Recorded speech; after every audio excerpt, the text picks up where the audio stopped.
കാണൂ പരസ്യരഹിതമായ ഏറ്റവും പുതിയ എപ്പിസോഡുകൾ.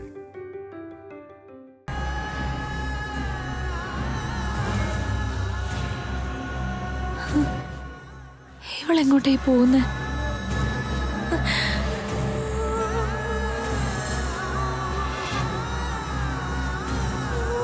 കരയില്ലമ്മേ, കരയാതിരിക്കെ പ്ലീസ്.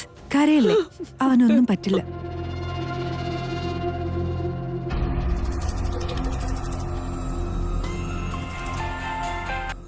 പറഞ്ഞ മാഡം.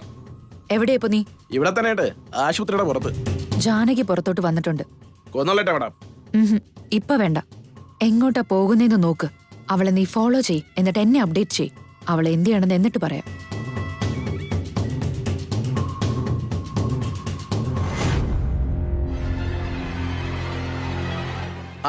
വന്നു മാഡം, പുറത്തോട്ട് വന്നിട്ടുണ്ട്. ഫോളോ ചെയ്തിട്ട് എങ്ങോട്ടാ പോകുന്നതെന്ന് പറയാം. ഓക്കെ.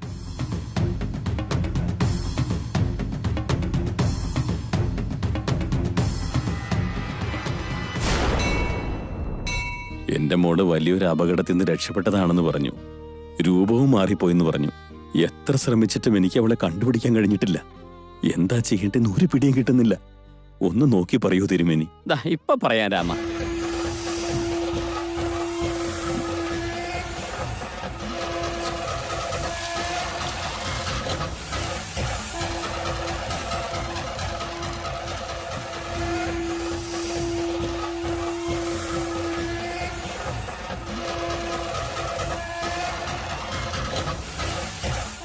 സത്യാണല്ലോ രാമ, വലിയൊരു അപകടത്തിൽ നിന്നാണല്ലോ അവളെ രക്ഷപ്പെട്ടത്.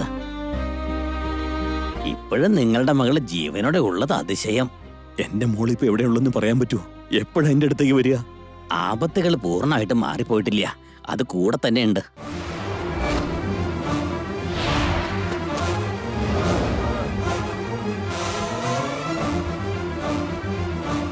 തിരുമേനി പറയുന്ന കേൾക്കുമ്പോ എനിക്ക് പേടിയാവുന്നല്ലോ. എന്റെ മകളുടെ ജീവൻ അപകടമൊന്നും ഉണ്ടാവില്ലല്ലോ. അവള് നല്ല രീതിയിൽ തിരിച്ചു വരില്ലേ?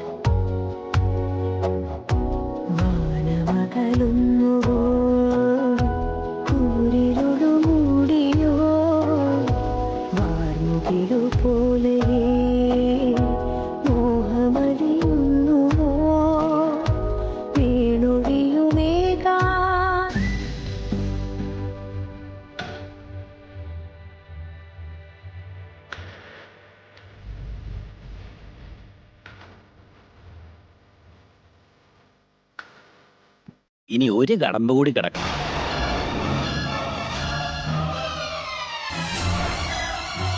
അത് കഴിഞ്ഞാ പ്രശ്നമില്ല.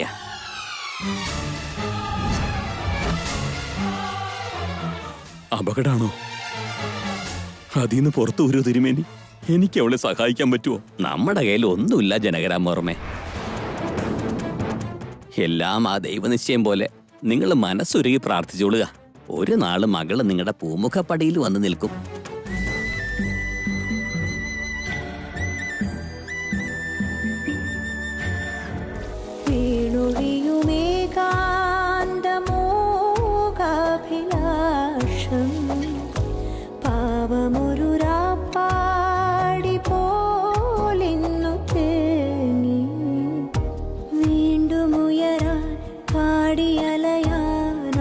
ചിറകേകുവാൻ വീണ്ടും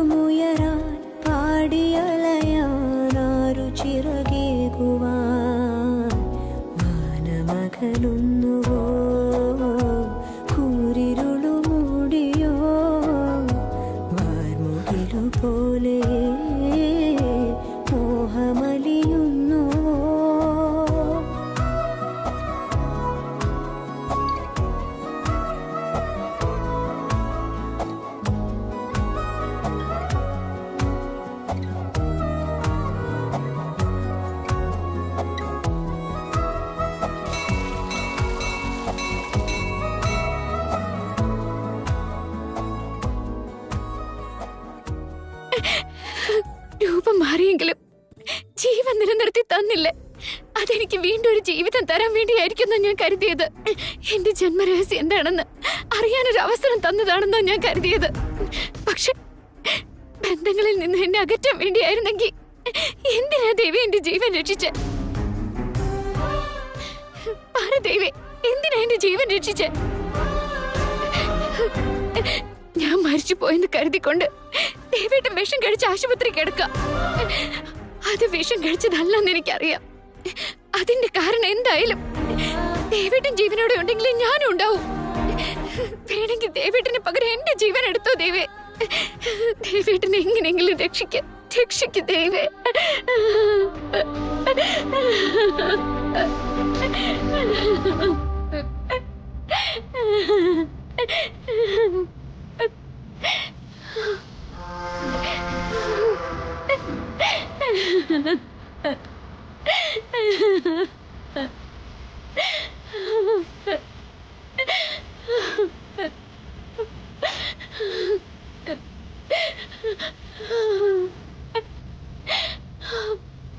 നിന്റെ കഴുത്തിലെ മംഗല്യമാണ് നിന്റെ സൗഭാഗ്യം. എത്രയും പെട്ടെന്ന് അതെടുത്ത് കഴുത്തിലിട്. ഇട്ടില്ലെങ്കിൽ ആ താലി കെട്ടിയവന് തന്നെ അപകടം സംഭവിച്ചേക്കും കുട്ടി.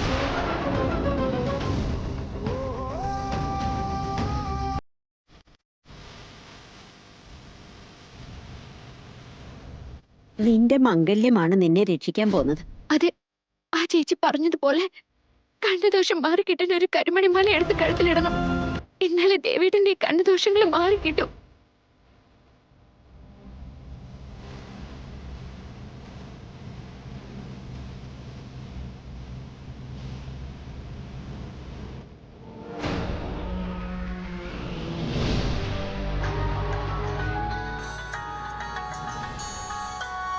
ഹലോ മാഡം, ജാനകിയുടെ ഭഗവതി ക്ഷേത്രത്തിൽ വന്നിട്ടുണ്ട്. ക്ഷേത്രത്തിലോ? ഇപ്പൊ എന്താ ക്ഷേത്രത്തില്? ഓ, ദേവന്റെ ജീവൻ രക്ഷിക്കണമെന്ന് പ്രാർത്ഥിക്കാനായിരിക്കും. ആണോന്ന് എനിക്കറിയില്ല. അവിടെ നിന്ന് കുറെ നേരം കരയുന്നുണ്ട്. കരഞ്ഞെന്നോ? അത്രയ്ക്ക് ഓവർ ആക്ഷൻ എന്തിനാണാവോ? അതിന് ശരിക്കുള്ള ഭാര്യയാണ് ഇവള്. അവള് നോക്കിക്കോണം, ഞാനിപ്പോ വരാം. ശരി മാഡം, പെട്ടെന്ന് പറഞ്ഞേട്ടോ. ഞാനിവിടെ വെയിറ്റ് ചെയ്തുണ്ടാവും.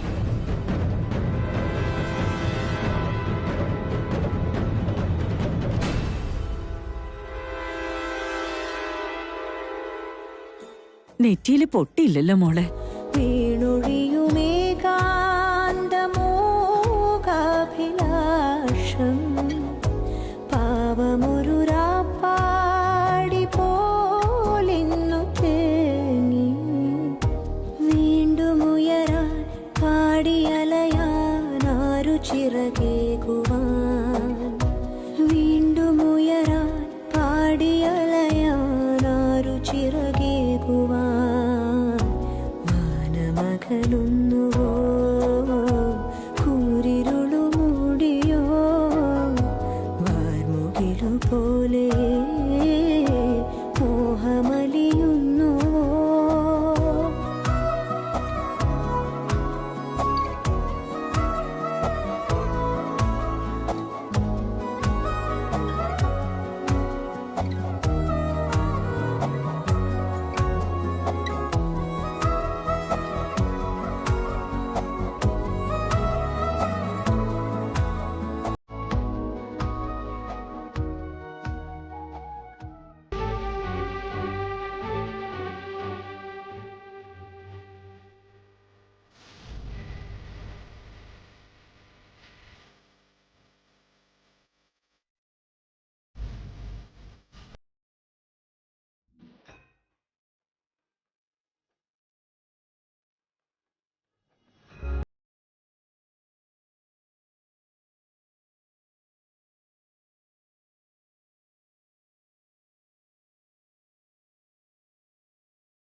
മോള് വിഷമിക്കാതിരിക്കെ. കഴുത്തീന്ന് മംഗല്യസൂത്രം ഒരിക്കലും ഊരരുത്. നിന്റെ ഭാഗ്യം നിന്റെ ഭർത്താവിനെ രക്ഷിക്കും.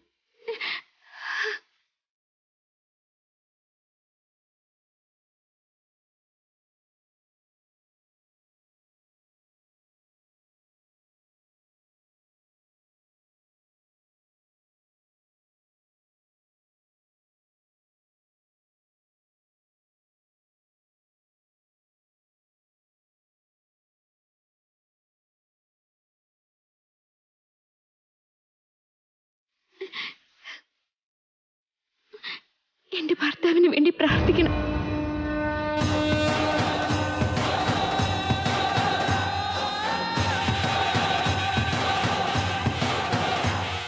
ദീർഘസുമംഗലീ ഭവ.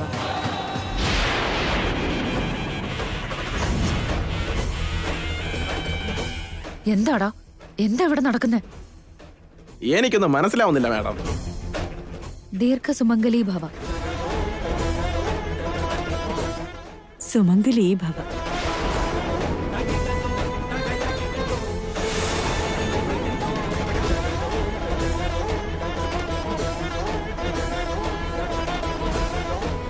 അതെന്തിനാ സൗഭാഗ്യവതികൾ ഇവളെ ആശീർവദിക്കുന്ന എന്തിനാ?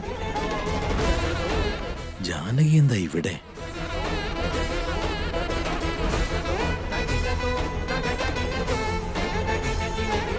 ഇനി ചെല്ലുമോളെ, ഭഗവതിയുടെ ക്ഷേത്രത്തിന് ചുറ്റും 101 തവണ പ്രദക്ഷിണം വെക്കണം. നിന്റെ ഭർത്താവിന്റെ ജീവൻ ഒന്നും സംഭവിക്കില്ല. നിന്റെ മംഗല്യത്തിനുണ്ടായ ആപത്ത് മാറിക്കിട്ടും. ഇവളുടെ കല്യാണം കഴിഞ്ഞതാണ്. ശരി, നിങ്ങളോടൊക്കെ എങ്ങനെ നന്ദി പറയണമെന്ന് എനിക്കറിയില്ല. ശരി മോളെ, നമുക്ക് പോവാം.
ജാനകി,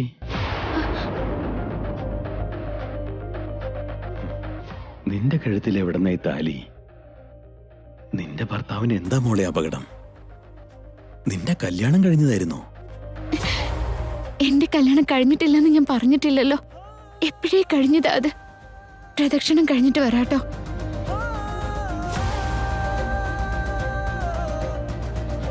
ജാനകിയുടെ കഴുത്തിൽ താലി അവളുടെ കല്യാണം എപ്പോഴാ കഴിഞ്ഞേ? അവള് പറയാഞ്ഞതായിരിക്കും.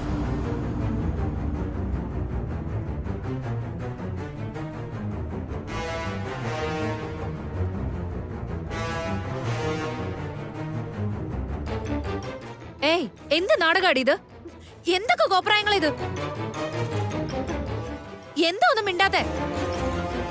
ചോദിച്ചത് കേട്ടില്ലേ? വട്ടാണോ നിനക്ക്?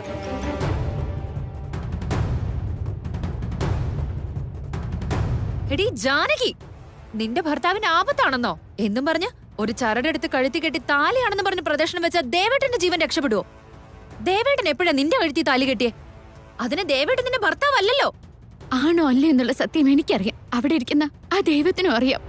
ഇതിൽ കൂടുതൽ ഒന്നും അറിയാനില്ല. നിന്റെ ഈ നാടകം വെറുതെയാ. ചെറുപ്പത്തില് ദേവൻ മൊറപ്പെണ്ണിന്റെ കഴുത്തിൽ താലി കെട്ടിയതിന്റെ പേരില് ഇപ്പൊ നീയായിട്ട് ഒരു ചരടെടുത്ത് കെട്ടി നാടകം കളിക്കുന്നോ? ഉടനെ നീ അങ്ങ് ഭാര്യയാവുന്ന? ഇതെന്താ വല്ല വെള്ളരിക്ക പട്ടണാണെന്നാണോ നിന്റെ വിചാരം? ദേവേട്ടൻ ഒരിക്കലും നിന്റെ കഴുത്തിൽ താലി കെട്ടിയിട്ടില്ല. പക്ഷെ ഞാൻ വരുമ്പോഴേ എന്റെ കഴുത്തിൽ താലി ഉണ്ടായിരുന്നു. നിന്റെ ഈ പ്രകടനങ്ങളൊന്നും കൊട്ടാരം വീട്ടിൽ വില പോകില്ല. നിന്നെ ആരും വിശ്വസിക്കാനും പോകുന്നില്ല. നിന്റെ ഈ വക വേഷം കെട്ടൊന്നും അവിടെ ആരുടെ അടുത്ത് നടക്കില്ല മോളെ. മര്യാദക്ക് ഞാൻ പറയാ, ആ താലി അഴിച്ചു മാറ്റും.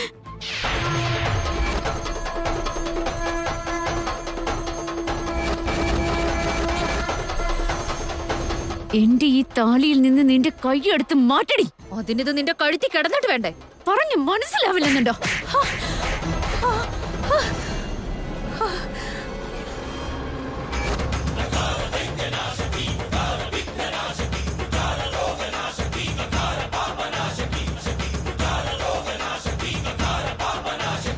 ഇനി എന്റെ വഴിയിൽ നീ തടസ്സായിട്ട് നിന്നാ ഭഗവതിക്ക് ആടിന്റെ കഴുത്തറക്കുന്നത് പോലെ നിന്റെ കഴുത്തിവിടെ ഞാൻ അറക്കും.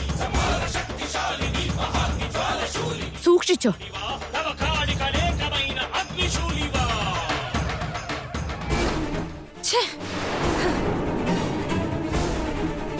മാഡം, അവളെ ഞാൻ കൊന്നോളയട്ടെ. കൊന്നു കളഞ്ഞേ പറ്റൂ. ആ താലി കഴുത്തിലിട്ടോണ്ട് അവൾ ആ കൊട്ടാര വീട്ടിൽ കയറരുത്. പക്ഷെ ഇപ്പൊ വേണ്ട. വൈദേഹിയുടെ അച്ഛൻ ഈ അമ്പലത്തില് തന്നെയുണ്ട്. ആ ജാനകി അയാൾക്ക് നല്ലപോലെ അറിയുകയും ചെയ്യാം. ഞാൻ പറയാം, അപ്പ മതി. അപ്പ അവളെ നീ അങ്ങ് കൊന്നു കളഞ്ഞേക്ക്. ശരി മാഡം.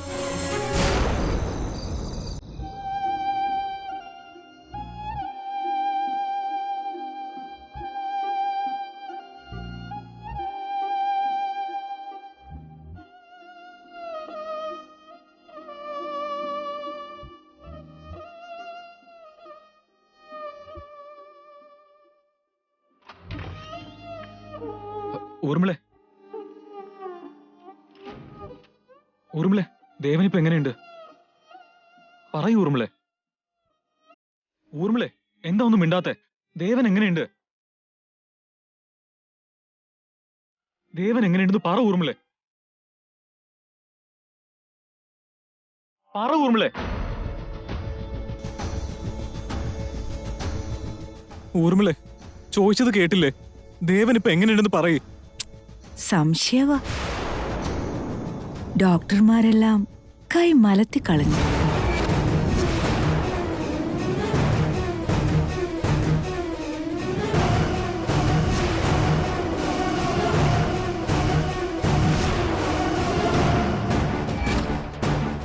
നീ എന്തായി പറയുന്നേ? എനിക്കൊന്നും വിശ്വസിക്കാൻ പറ്റുന്നില്ല. നീ പറയുന്നതൊക്കെ സത്യമാണോ ഊർമിളെ? എന്തിനാ അജയ നിലവിളിക്കുന്നേ? ഡോക്ടർമാര് പറഞ്ഞ കാര്യം തന്നെ ഞാനും പറഞ്ഞത്. ജീവനോടെ കിട്ടാൻ പ്രയാസം അത്രേ.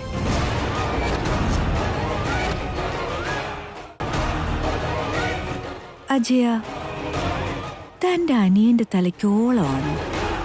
കെട്ടിയോളും മരിച്ചെന്ന് പറഞ്ഞ് ലോകത്ത് ആരെങ്കിലും എങ്ങനെ ചെയ്യും?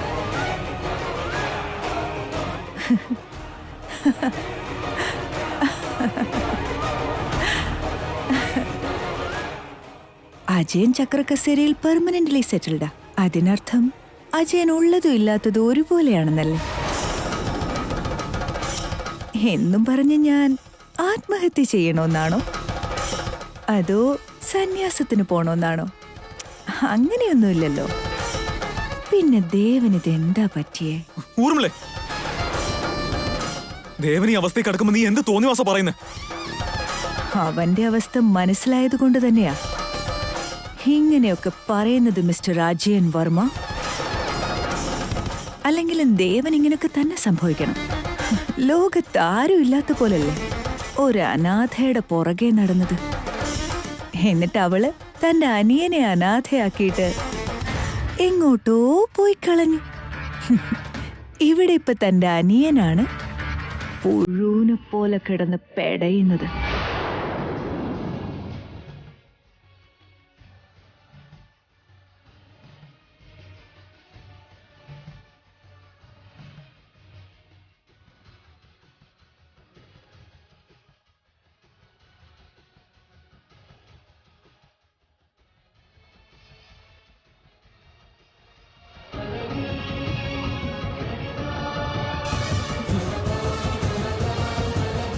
ഊർമിളെ, അജയ, അജയ വീട് അജയ. ചാവ്. അജയ, അജയ പ്ലീസ് എന്റെ ദേവനെ കുറിച്ച് നീ അനാവശ്യം പറയുന്നു. എന്റെ ദേവനല്ല മരിക്കേണ്ടത്, നീയാണ് ചത്തുടങ്ങേണ്ടത്. പ്ലീസ് ചാവടി, ചാവ്. അജയ വീട്. ചാവ്, കഴുത്തുനിന്ന് വീട്. ചാവ്. അജയ ചത്ത് തൊലേ. വീട് അജയ. എന്നെ കൊണ്ട് സഹി കെട്ടു. ഇനി വേണ്ട, ചാവാൻ. ചാവ്. കൊറേ ആയി ഞാൻ നിന്നെ സഹിക്കുന്നു. ഇനി എനിക്ക് പറ്റില്ല. പൊക്കോണം, ചത്ത് തൊലേ. അജയ പ്ലീസ്. നിന്നെ എനിക്കിത് വേണ്ടടി. നീയൊക്കെ ഈ ഭൂമിക്ക് തന്നെ ഭാരവാ. ചാവാൻ. ചാവ്.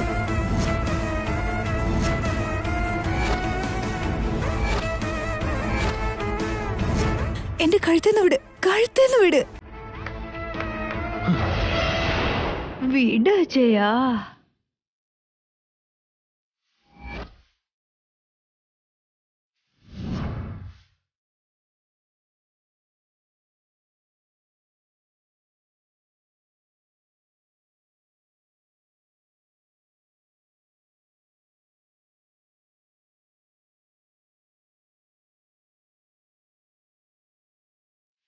എന്താ ജയ, ഭയങ്കര ദേഷ്യാണല്ലോ. കണ്ണൊക്കെ ചുമന്നിരിക്കുന്നു. അതായത് കസേരയൊന്നും എഴുന്നേക്കാൻ പറ്റുമായിരുന്നെങ്കിൽ എഴുന്നേറ്റ് വന്നെന്റെ കഴുത്ത് ഞെരിച്ച് കൊല്ലുമായിരുന്നു അല്ലേ? അത് സ്വപ്നാടോ?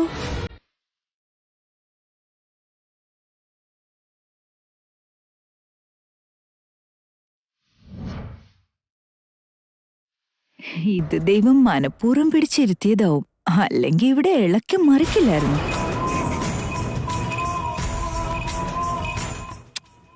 എന്തൊരു കഷ്ടമാ നോക്കണേ. ഭാര്യയൊന്ന് തൊടാൻ പോലും വകയില്ലാത്തവൻ കൊല്ലാൻ ആഗ്രഹിച്ചിട്ട് എന്ത് കാര്യം?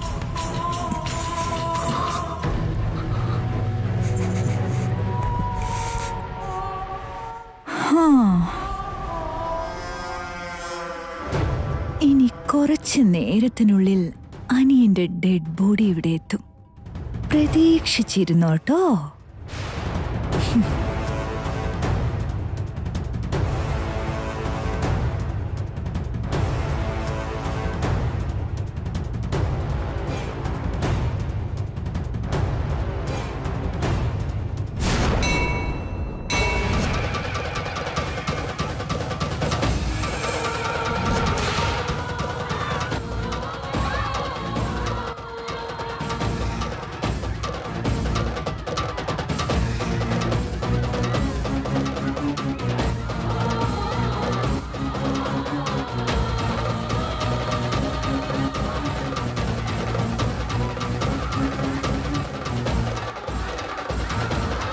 മോളെ, എന്തിനാ മോളെ നിനക്കിതൊക്കെ? ഇത്രയും വാശി നല്ലതിനല്ല. ഞാൻ പറയുന്നതൊന്നും മനസ്സിലാക്കും മോളെ. ഇതൊന്നും നല്ലതിനല്ല. എനിക്കറിയാം അച്ഛാ. ഞാൻ പറയുന്നത് കേക്ക് മോളെ. ഇല്ല അച്ഛാ, ദയവ് ചെയ്ത് ഇക്കാര്യത്തിൽ അച്ഛൻ എന്നെ തടയരുത്. നിങ്ങൾ നടത്തിക്കോളൂ. ആ ഭഗവതി എന്റെ കൂടെ ഉണ്ടാവും.